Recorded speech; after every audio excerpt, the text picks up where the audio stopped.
Hi, this is Yvonne McNary, and I'm here today with Julia Spalding. How you doing, Julia? I'm well. How are you? I'm fine. And we're celebrating Black History Month with some history on some of our locals here in Central Kentucky. And I'm thankful that Julia was able to make it today to give us some information. And Julia, you hold the distinction of being in that first graduating class in Washington County after desegregation. Right. We were the first class of desegregation in 1964.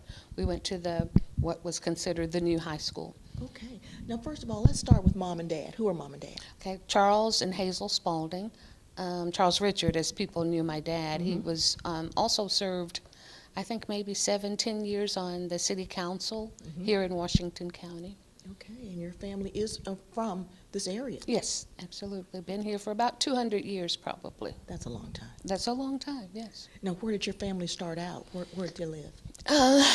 Again, given our history, and well, for most black folk, we're kind of cut off in terms of how far back we can go.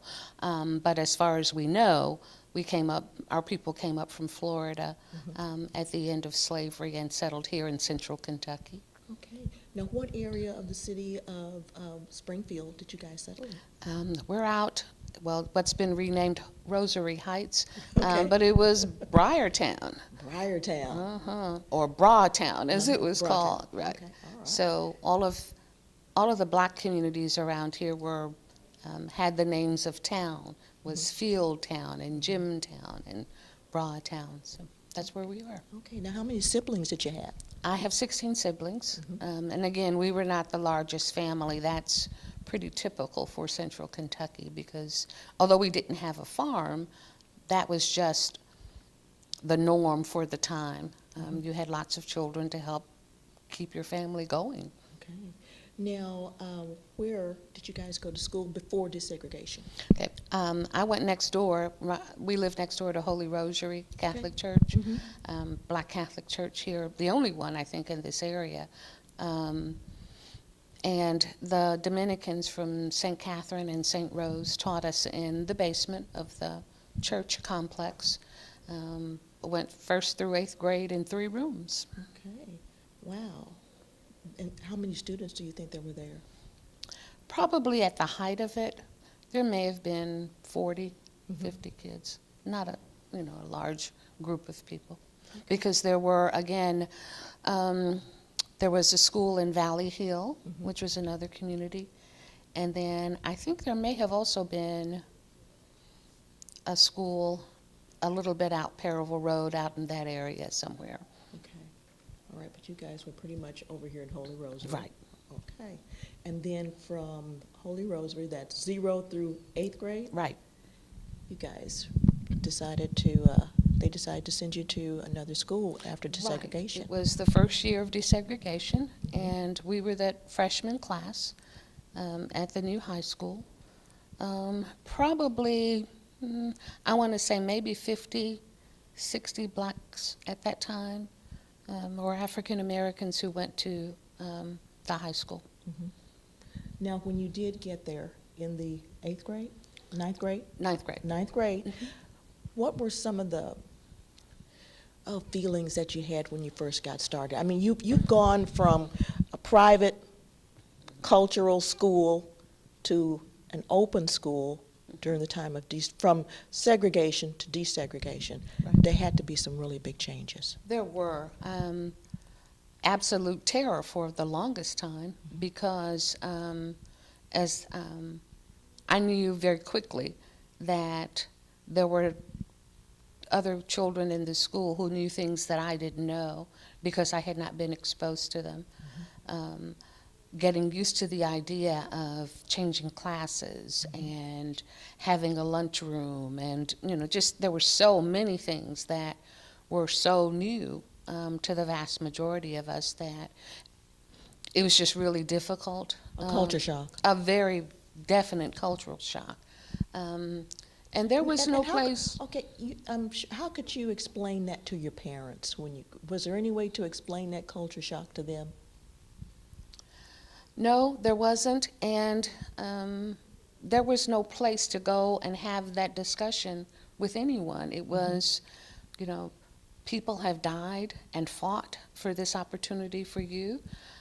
So you go there and you do your best, even though it may not have been explicitly stated in those terms.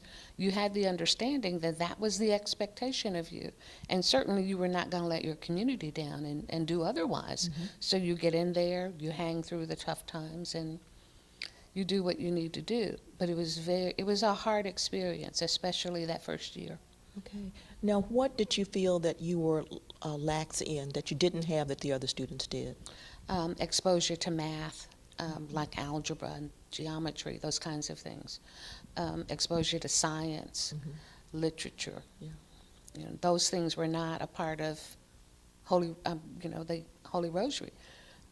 It just wasn't. I don't know the reason why it wasn't, but it wasn't. We, a very Catholic community, we're very steeped in the whole Christian Catholic experience, which is not a bad thing. I'm not saying that, but there were major absences in what I would consider other areas needed in order to be successful in the world. Okay. So what did you and some of your African American classmates have to do in order to catch up? You worked your tail off. You read and you did everything that you knew to do. And also at that time, there was a more active African American presence in the community. My dad and several other people had gotten together, and I don't remember the name of it, and it escapes me now, but we would be gotten together and taken on trips to, like we went to Cumberland Falls. Great experience, never been went to see Wolf Creek Dam, and there were meetings, and you were taught how you're going to get through this whole desegregation. How are you going to stay intact and maintain your sanity as you adjust to a changed world? Okay. Well, now did you see too some of the changes that started to evolve from you? Did you embrace it? You're embracing this new Some, because you're excited. I mean, Yes. I like learning. I always have, and you want to learn new things. You want to know what the world is about. And one of the things I know for sure is that if you go out and acquire that knowledge, that's yours. That can never be taken from you. And when you learn one thing, that leads to another and another and another. And I don't think that's just true for me. I think that's true for most people. So those were changes that my parents had already instilled in us before you even went to the high school. You're going to learn some new things. My mother, at that time, only had a 3rd or 4th grade education. She didn't go back to school until my youngest brother was, I think, about 10, and she went back and got her GED. But one of the things that she was very, very insistent about, we were never allowed to have nicknames. Okay. We were never allowed to say, ain't got no, and don't ask me how she knew, but she knew. And she insisted always on correct and proper grammar. You will do your homework, and you won't bring me a C. You will not. So those things were there. Those were the foundations that kept you sane. You knew that, and I have to say, just absolute love. You know, as difficult as it was being at Washington County, there was never a day that I didn't know that I was loved and that I was precious. You know, and that's from them. You know, that's from home. That's from mom and dad. That's from mom and dad and your siblings and your aunts and uncles, and you know. Okay, now for some of the other kids that were with you in school, did they suffer through the same things, and how were they able to handle it? I can't really say that we ever had conversations about how difficult things were. So you all were pretty much like-minded that you were going to get through this and you were going to progress? We're going to do this, yeah. And we did. You know, we were quite successful. Although a lot of us did not continue and didn't finish with Washington County, but several of us did. Okay. And went on to different lives in different cities and states. Now, how were the schools? Did the schools embrace you? You're coming, or did they stand back? What was their attitude when you came into Washington County schools? I don't remember. And I ask you that only because we've seen pictures Right. Of how things Really were. really right. were. Yes. There was no overture to say, okay, we're here now and we're together and, and all of that. And there was none of that. Now, what year was this? 1964 when we started, Okay. and we graduated in 67. Mm-hmm. There was no African American history, or, you were still the whole Jim Crow, Negro spiritual kind of things that were in your textbooks, all of that kind of stuff. So you were just so uncomfortable that, and you didn't have a young child at that age. You don't have enough about yourself to say, hold up, wait a minute, we're more than what's in this book. And unfortunately, those things didn't happen. Again, So if you didn't have that self-esteem Right. from home, Right. it wasn't there. it was not going to happen there, no. Mhm. How about some of the teachers? A couple were really good teachers.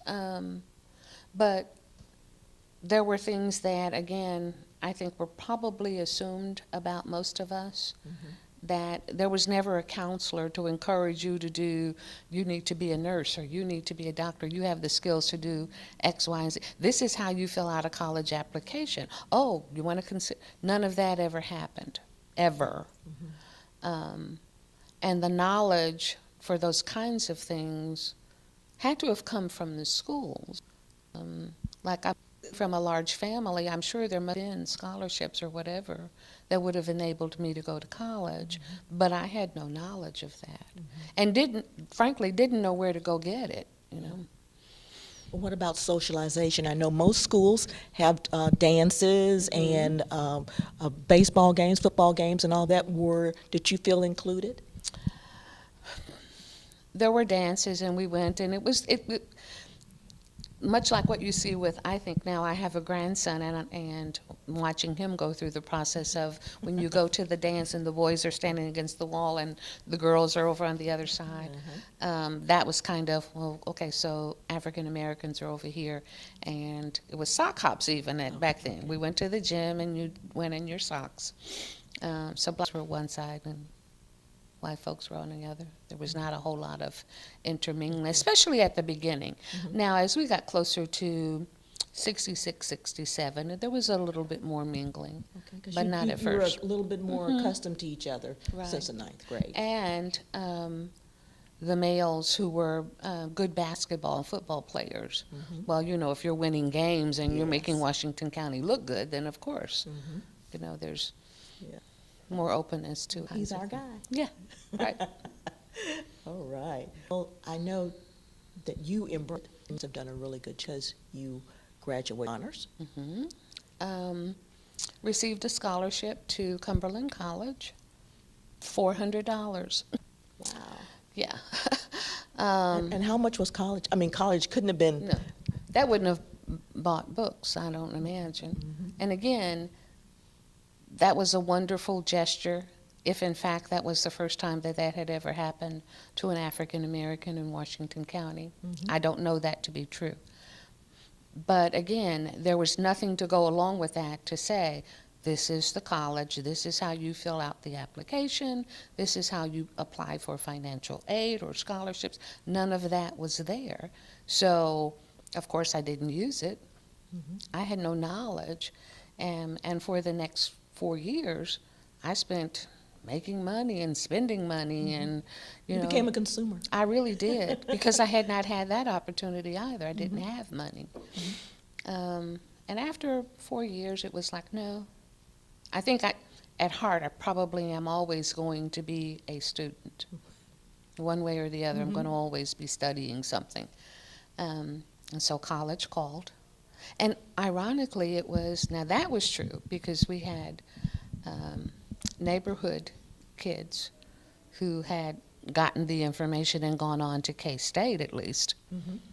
So I started there in the evenings, and that was my first 6 hours was at Kentucky State while I was working full-time at Cowden Manufacturing in the daytime. Now I'm going to back up just a little bit here. How many of the originals that started with you in the 9th grade do you think graduated? What percentage? Maybe 50%, maybe. I'm not sure. That's good. Yeah, and that's probably high because just looking at it now, I'm thinking, no, it was probably maybe 35%. Any idea how many of them went on to college? No, no, I don't have any idea. Again, there wasn't the place to have those discussions. There was no coming together. You had a few close friends, and that was it. That was it. Because everybody was busy working and, again, trying to help your family be successful and survive. Takes a lot of time. Yeah. Now you went to K-State. You got For the 6 first- hours. For 6 hours. Then transferred to U of L that summer, and did U of L until from 72 to 75, and graduated that December. Sociology and social work. Okay. And that's what you've been doing for That's the. what I've been doing for a long time. Now retired, so. Okay. Now, when you think back on your education, whether it was in a segregated situation or in the desegregated situation there, what are some highlights, and if you were to speak to some of our youth out there today who are really not sure about their education and where they're going with it, what would you tell them? For the time that I was a youth minister for a long time, one of the things that I always shared with my youth was that it really, Daddy would say that, an education is forever. And they can't take that away from you. Nobody can take that from you. So I pass that on to young people to say, that's yours. Nobody can take that away from you. And it opens up the world for you. It truly does. While I may have things in my life that, and I think everybody does, that you regret, I have never regretted the struggle of getting my education. Never. And I would encourage anybody to do that. It is so important. And college may not be for everyone. That's okay. But get a skill. Do something that's going to make you a better human being. However you decide that's to come about. Don't just do high school, okay, that's it, I'm done. No, there's a big, wide world out here, and there is so much to learn and do. Yeah, and life is long, isn't it? Life is a long time. A long time. Now I'm going to step back one more time here. You have 16 siblings. Correct.